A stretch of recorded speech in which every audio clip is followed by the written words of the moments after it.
everyone, welcome back to Sydney and Starlet, and if you are new here, wake up. Welcome, enjoy the videos. So today me and Sydney are going to be reading Disney's Cinderella. So let's begin.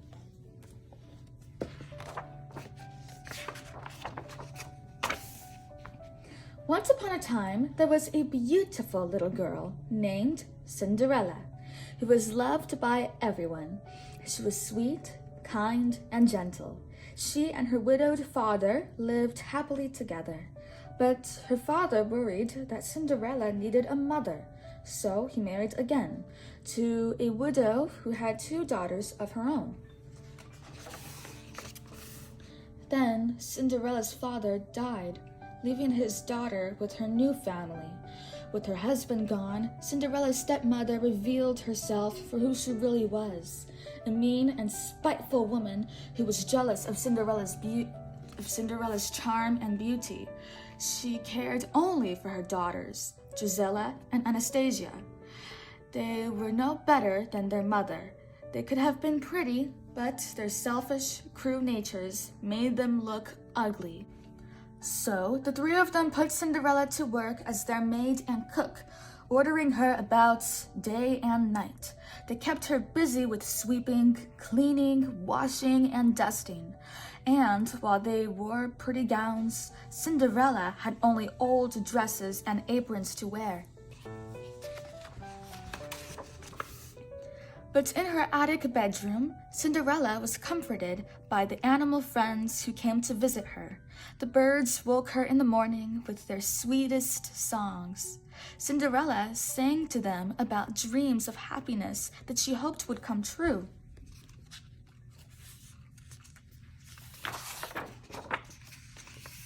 Some of Cinderella's friends were mice. She made clothes for them and always made sure they had food. One day, Jack, her favorite mouse, rushed in, saying, "Hurry, Cinderella! Come, come!" "What's the matter?" she asked. "Visitor, caught in trap," Jack told her. Cinderella and the mice ran to the trap and found a frightened young mouse trembling inside. Cinderella freed him and then said, "We must give him a name. I've got one. Octavius. But for short, we'll call you Gus." The mouse nodded happily when he heard his new name. Cinderella dressed him in a little shirt and cap, and the newest member of her attic family looked right at home. Soon, it was time for Cinderella to feed the chickens. "Breakfast," she called, scattering corn for them. The chickens came running as Bruno the dog and Major the horse watched. When the mice heard Cinderella call, they came running too. Cinderella always gave them some corn to nibble. But the mice stopped in their tracks when they saw the cat blocking their way. "That's Lucifer," Jack told Gus. "Lucifer mean, but I got an idea. Somebody has to let Lucifer chase him." Then everybody else ran out to yard. The mice put their tails together to see who would be the unlucky one to have Lucifer chasing him. Jack pulled one of the tails, and it was his own. Jack ran out and gave Lucifer a big kick. As Lucifer chased him, the other mice scurried past the cat toward the chicken yard. Before Lucifer could catch him, Jack jumped into a teeny tiny mouse hole.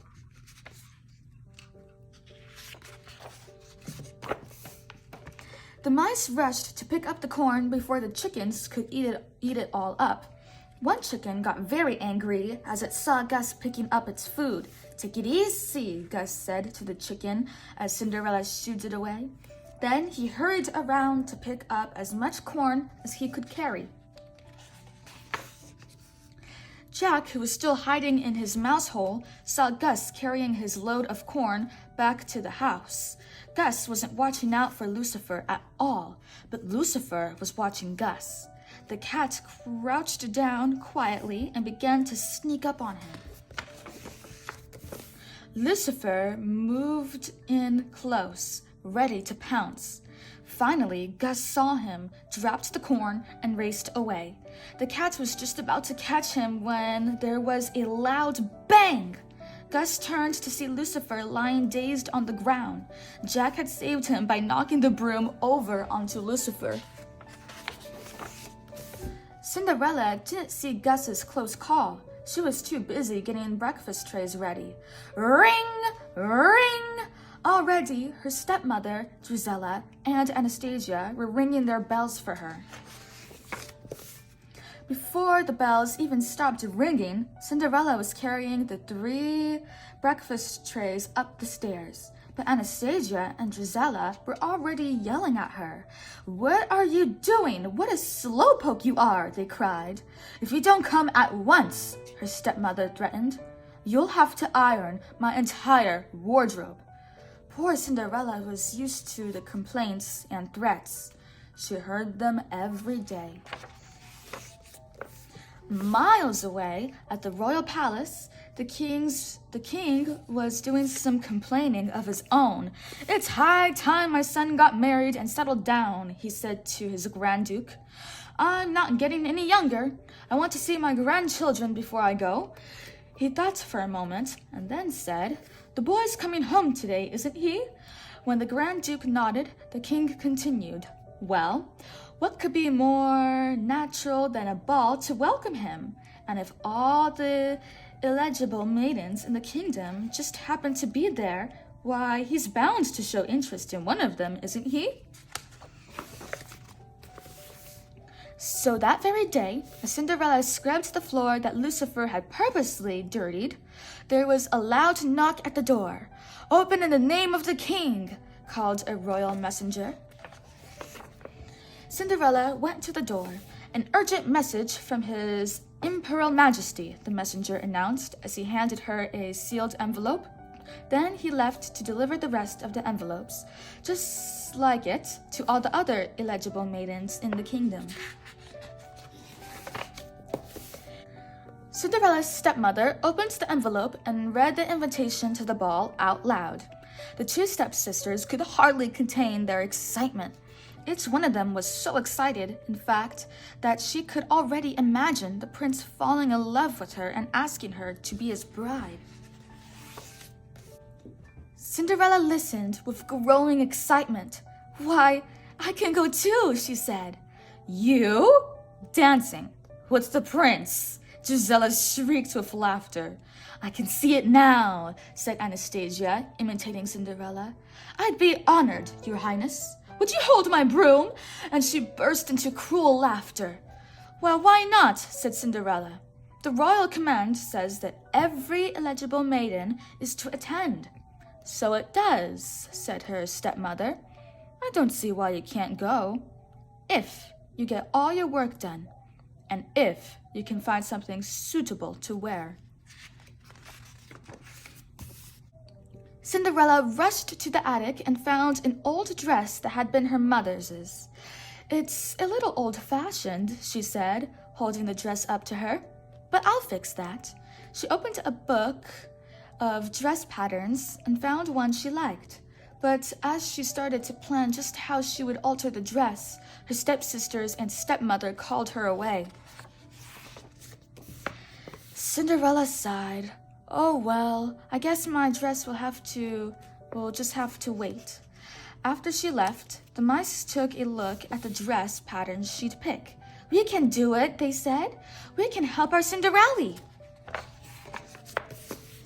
And with that, they transformed the old dress into a beautiful ball gown. The birds helped lift things to where the mice couldn't reach. Everyone pitched in, gathering material from all over the house and pinning and sewing it onto the dress.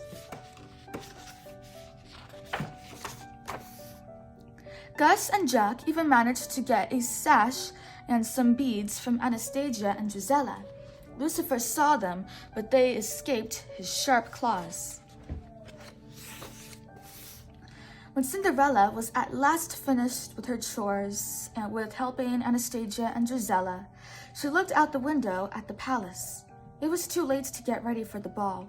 even if her evil stepmother would let her go. Sadly, she climbed the stairs to her room. Suddenly, the mice yelled, "Surprise!" Cinderella turned to see the pretty gown she would wear to the ball. "Why, I never dreamed. It's such a surprise," she said. "Oh, thank you so much." Then she hurried to put on the gown and reached the coach before it left with her stepfamily. "Wait for me," Cinderella called as she rushed down the stairs. "Do you think it will do?" she asked, touching her gown. "How very nice," said her stepmother. "Don't you think so, girls?" Then Anastasia and Gisela noticed the sash and other things of theirs that the mice had used. "That's mine! Give it here!" they cried, and tore at Cinderella's dress. Soon, the beautiful ball gown was nothing but rags. Cinderella's animal friends watched sadly as she sobbed in the garden. As they wondered what they could do to comfort her, they noticed a bright, sparkling light overhead. It grew larger and brighter, then dropped beside Cinderella and turned into Cinderella's fairy godmother. Cinderella looked up in wonder.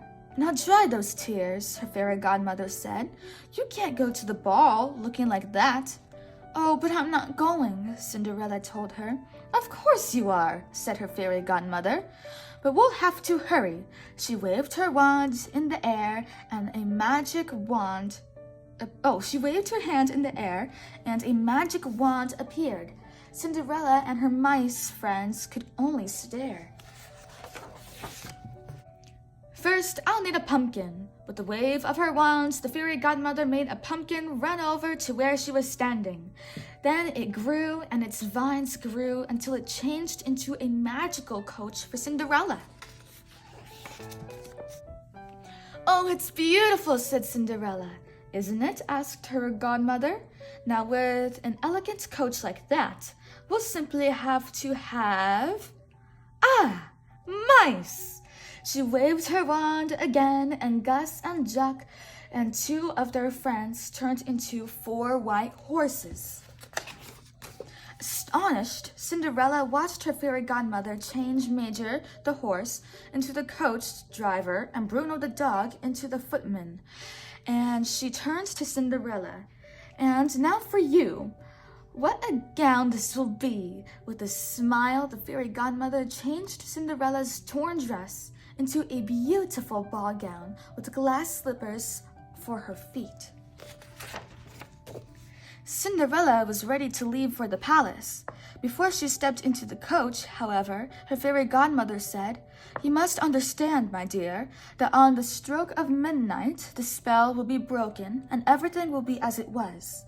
The coach will change back into a pumpkin, the horses will become mice again, and your gown will be rags." "Oh, I understand," said Cinderella, "but it's more than I ever hoped for." When Cinderella reached the palace, everyone wondered who would be arriving in such a beautiful coach.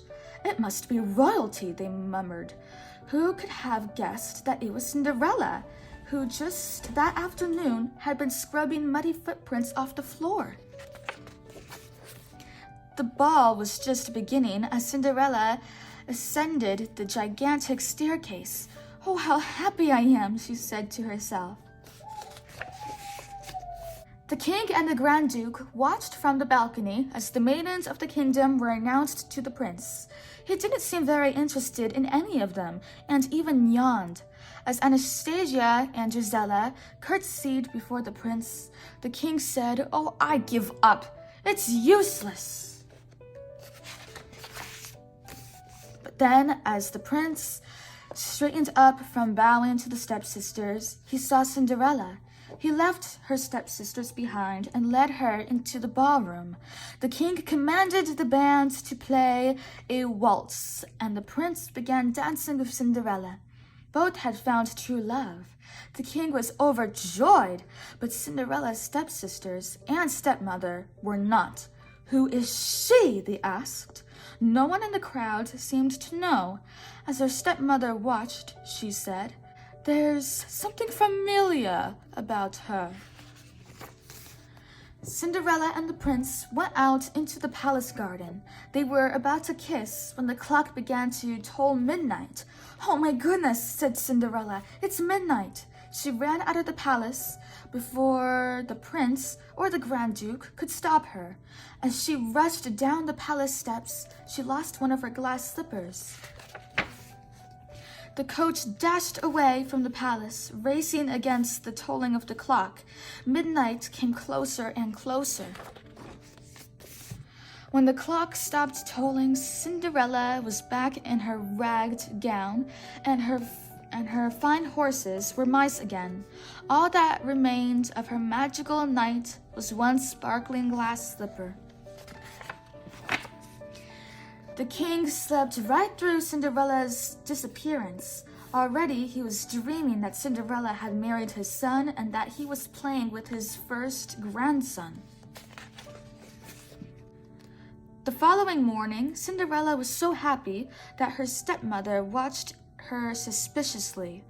Then the news came that the Grand Duke would visit every household to try to find the glass slipper's owner.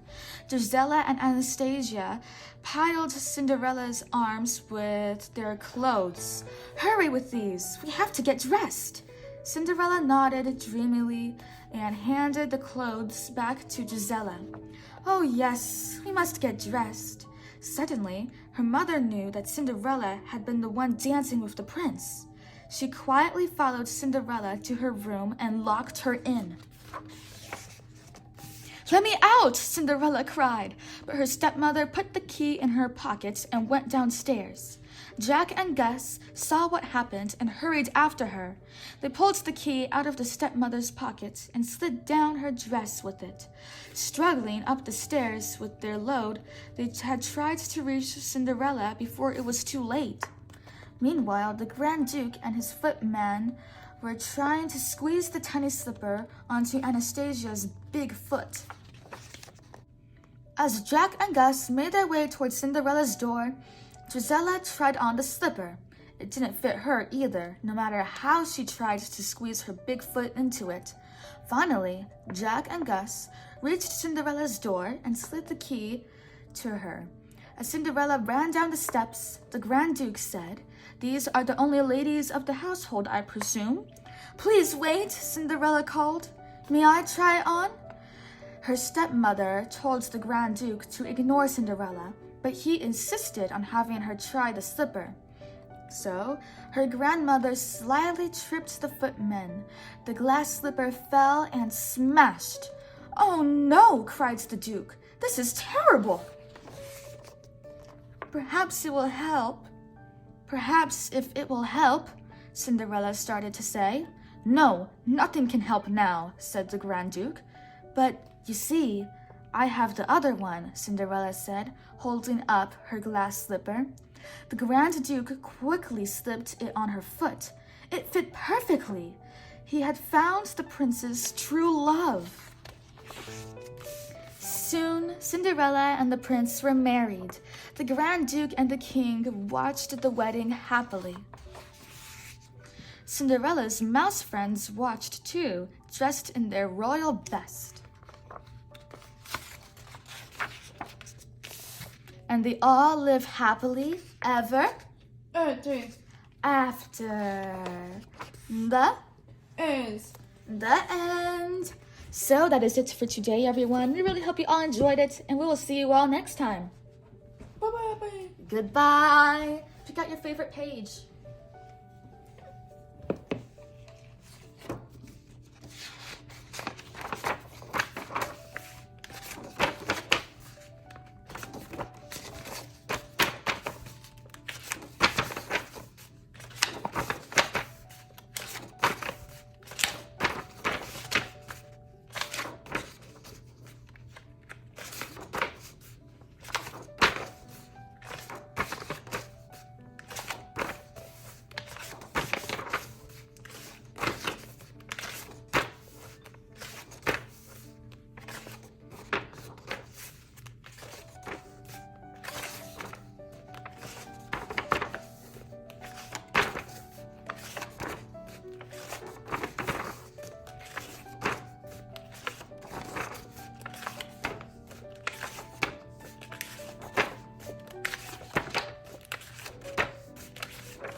That's a good page.